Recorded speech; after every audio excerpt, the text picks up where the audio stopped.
जब व्यक्ति अपनी ही अंतरात्मा में गिर जाता है ना, तो फिर उसकी शांति चली जाती है, भीतर से आत्मा कचोटती है। उनके आगे हम जितना अपने आप को खुला करते हैं, जो भी हमसे कर्म हो गए,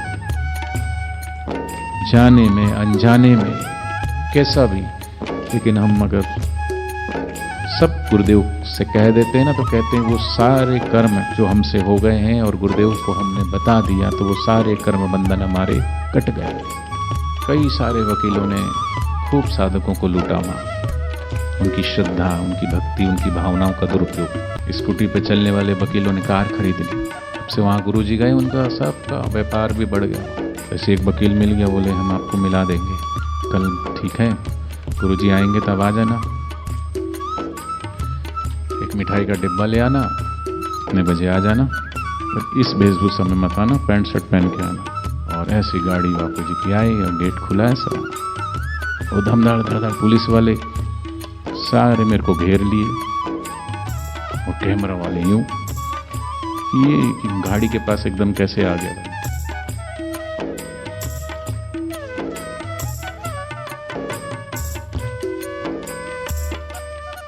एक दिन एक सेवक से पूज्य बापू जी ने आश्रम के दूरभाष पर बात की।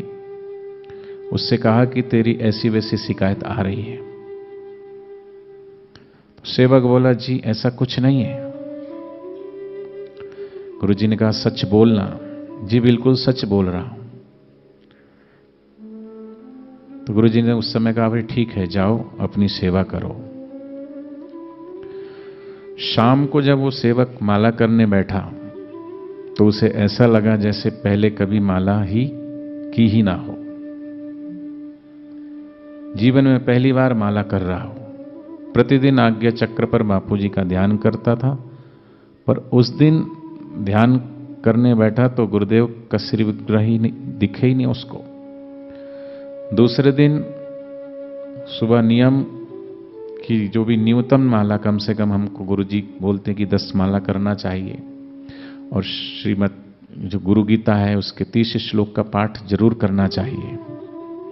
लेकिन वो जब माला करने बैठा तो श्लोक पढ़ना भी उसे बड़ा मुश्किल होने लगा, और इस तरह कई दिन बीत गए तो वो बड़ा विचलित हो गया और सोचने लगा कि ये मेरे साथ क्या हो रहा है। ऐसा अक्सर होता कई बार। गुरुदेव अंतः प्रेरणा देते हैं, हम अगर अच्छा कार्य करते हैं तो भीतर से प्रसन्नता और आनंद की वृद्धि होती है। वहीं पर कई बार हमारा नियम छूट जाता है, या मनमुखी साधना या मनमुक्ता के कारण इधर उधर हम भटकने लगते हैं। तो कई बार गुरुदेव कोई ना कोई ऐसी परिस्थिति खड़ी करेंगे कि हमें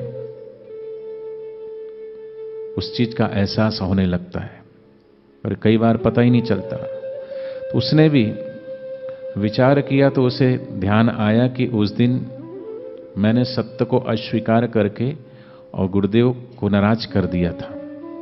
मुझसे बड़ी भूल हुई। जो गुरुदेव हमें अपनी गलतियों से पार ले जाना चाहते हैं, मैं उनके सामने अपने ही को ही सही सिद्ध करने की चेष्टा कर रहा था। हम तो जितना जितना कहते हैं ना गुरुदेव के आगे हम निखालस होकर के जो भी है,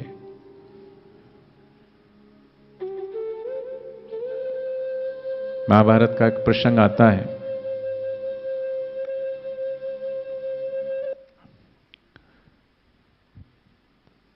कि जब पता चला कि कल जो है भीम और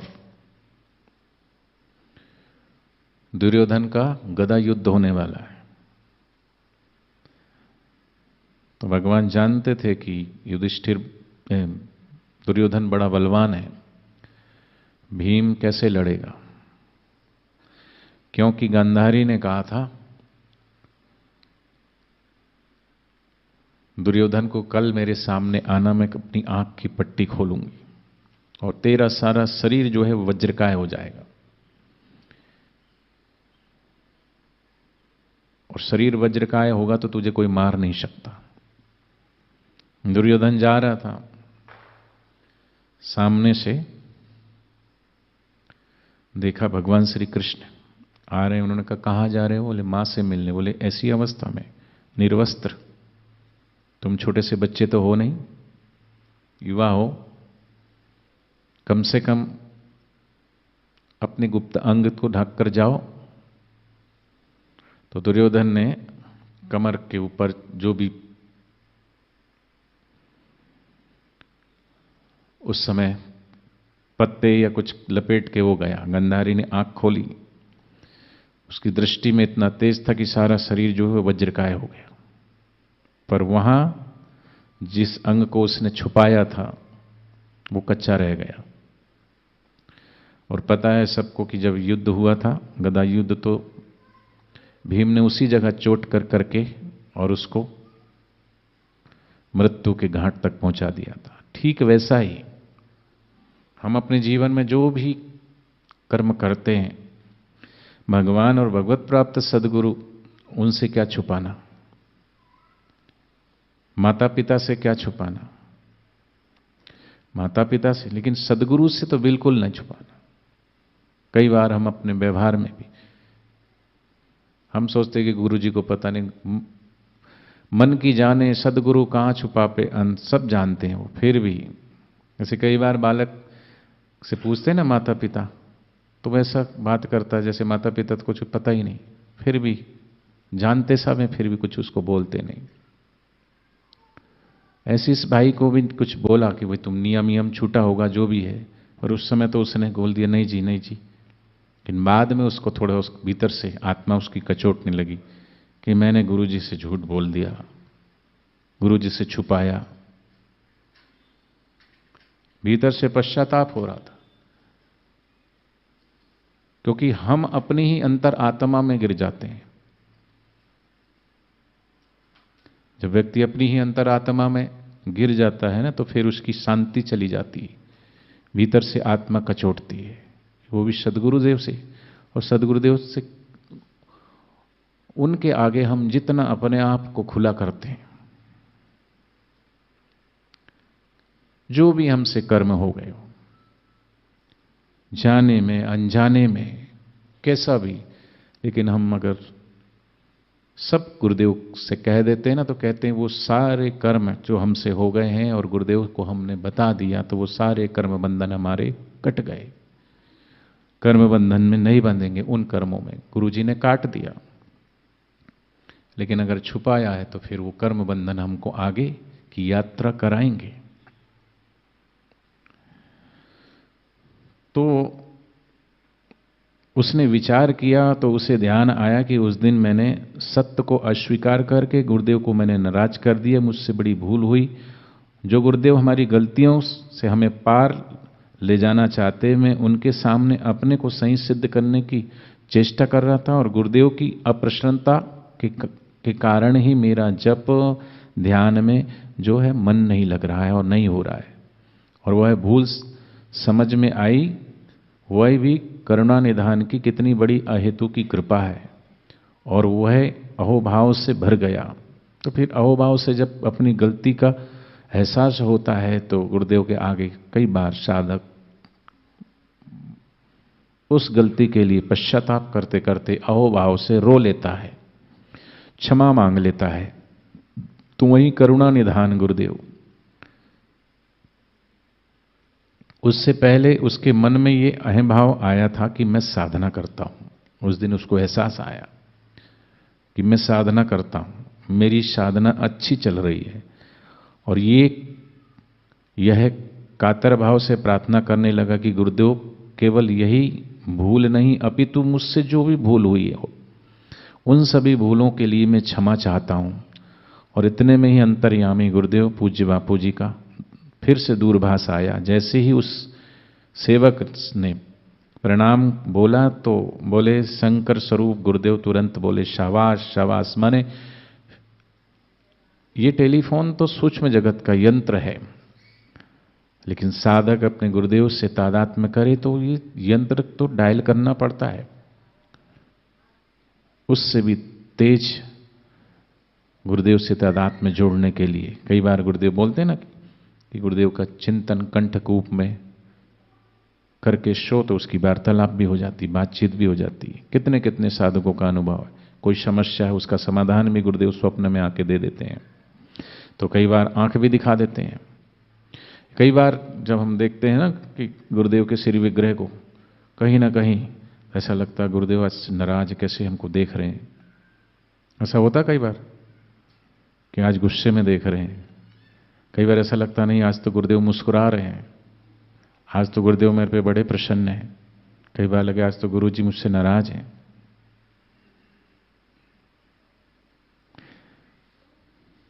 एक बार कोटा में कीर्तन यात्रा थी, तो कीर्तन यात्रा पूरी हुई तो सब लोगों को हमने इकट्ठा किया, लिंक आई, दर्शन हुए सबको। तो स्वाभाविक है, सबको ही होता है। आज कठुआ में अगर सत्संग है तो मन में सभी की अभिलाषा होती है गुरुदेव के दर्शन हो जाएं। बस इतना गुरु की दृष्टि पड़ते ही शिष्य को माने बड़ा ही भीतर से संतोष, तो गुरुदेव ने मुझे देख लिया, गुरुदेव की दृष्टि मुझ पर पड़ गई। अच्छा, कई बार ऐसा भी होता कि हम गुरुदेव के दर्शन तो कर लेते, गुरुदेव की दृष्टि नहीं पड़ती, तो ऐसा लगता है अभी दर्शन अधूरा है। इसी में गया था एक बार, 3 दिन हो गए, दर्शन तो होते थे लेकिन दृष्टि नहीं पड़ती थी। कहीं ना कहीं अब स्पीड से गाड़ी जा रही है, भीड़ में खड़े हैं लोग, मैं जहां भी खड़ा होता था तो वहां आसपास और लोग खड़े हो जाते थे आके कि इनके पीले कपड़े हैं, इनको तो देखेंगे गुरुजी, तो हमको भी देख लेंगे। तो मैंने भी देखा कि जहां देखो वहीं भीड़ आ जाती है। मन में होता कि भीड़ में तो कितनी देर अकेले खड़े रहेंगे तो बिल्कुल हम पे ही दृष्टि पड़ेगी। होता ना, लालच तो होता ही है। तो मैं भीड़ में खड़ा रहा, जैसे ही पता चला कि अब गाड़ी आने वाली दूर से दिखी तो वहां से भाग के दूसरी तरफ चला गया, वहां खड़ा हो गया।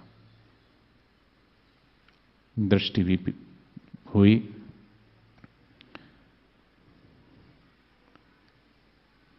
एक बार तो ये हुआ, एक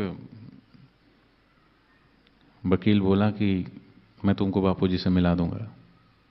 कई सारे वकीलों ने खूब साधकों को लूटा वहां, उनकी श्रद्धा, उनकी भक्ति, उनकी भावनाओं का दुरुपयोग किया।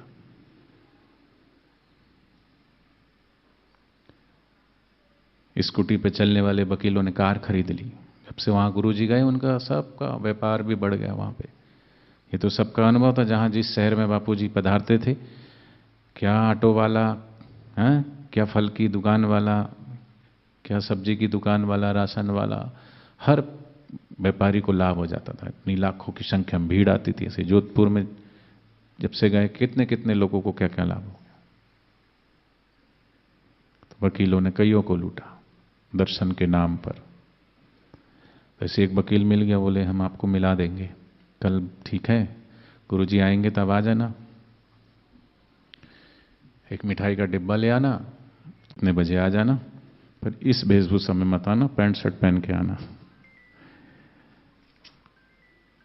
तो हमने कहा पैंट शर्ट क्यों पहनेंगे भाई, उसको मैंने बोला नहीं, बोले ऐसे नहीं मिला सकते हम आपको।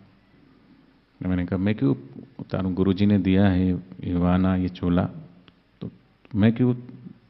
मैंने उसको बोला ठीक है ठीक है। अब 1 बजे गुरुजी की गाड़ी आने वाली थी मिलाने के नाम पे। मैंने कहा मैं तो आ गया हूं। अच्छा ठीक है मैं आता हूं। गाड़ी आई, उतने में वो बोला वकील तुम दिखाई नहीं दे रहे हो, कहाँ हो। मैंने कहा बस मैं आया, मैंने तो देख लिया उसको। वो दिखा, मैं निकल के गया, इधर गाड़ी आई।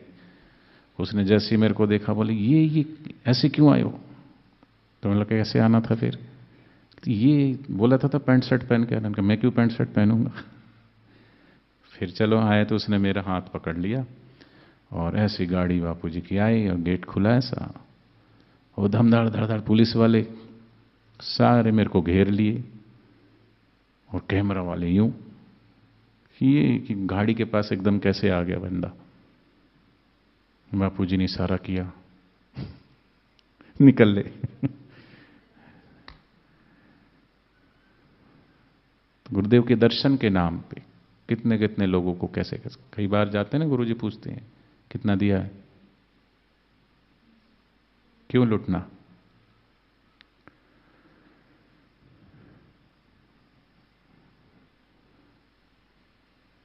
तो जैसे ही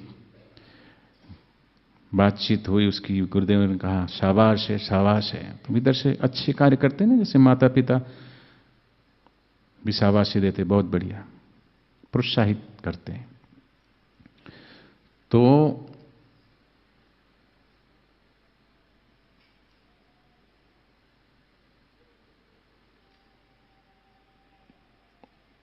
ये समझ गया कि गुरुदेव ने उसकी प्रार्थना सुन ली और उसके बाद उस सेवक का जप, पाठ, ध्यान आदि नियम पूर्ववत होने लगा। और तब उसने महसूस किया कि मैं सोचता था कि मैं साधना करता हूं, पर सच तो यह है कि मेरी अपनी कोई हैसियत है ही नहीं। हमारी क्या हैसियत थी? मुझे कौन जानता था तेरी बंदगी से पहले, मैं दिया बुझा हुआ दिया था तेरी बंदगी से पहले।